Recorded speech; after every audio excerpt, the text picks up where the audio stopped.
هندک میدیایان روسی را گهاندن گوپشتی دربازبونا چکدارن رژیما سوریه ji bo devera min bêje. Heman çekdaran ala rejimê li ser bendava tişrînê li ser çemê Feratê bilind kirin. Li gorî ajansa Sputnik ya Rûsî, goçekdarên rejîmê li derdora bendava tişrîn belav bûne. Li gorî rêkeftina min biç ku navbera rejîma Sûriye û çekdarên PYD hate îmzekirin.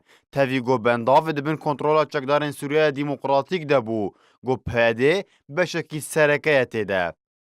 Here li gorî ajansa navborî gotê pêşbînîkirin got îro rejîma Sûriye û çekdarên PYD Horguliyên rêkeftina Minbic belav bikin. Golgorî wê rêkeftinê çekdarên PYD bajarê Minbic radestî rejîma Sûriye kirin.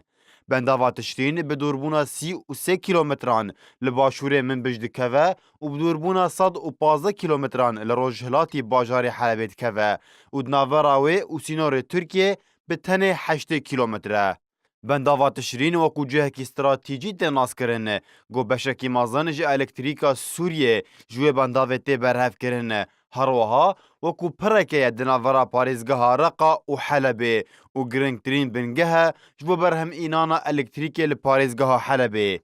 Beriya çend rojan, artêşa Sûriye li daxuyaniyeke fermî de derbasbûna xwe ji bo devera Minbic ragihand. Piştî got çekdarên PYD daxwaz ji rejîma Sûriye kir got alîkariya wan bikin li beramberî gefên Tirkî. Bajarê Minbic ji bo rejîma Sûriye hata radestkirin, piştî got çekdarên PYD got beşekin ji çekdarên Sûriya Demokratîk beriya niha bajarê Minbic ji destê çekdarên Daişê rêzgar kiribûn. Piştî got bi sedan ciwanên Kurd bûn qurbanî di ber wî bajarî de.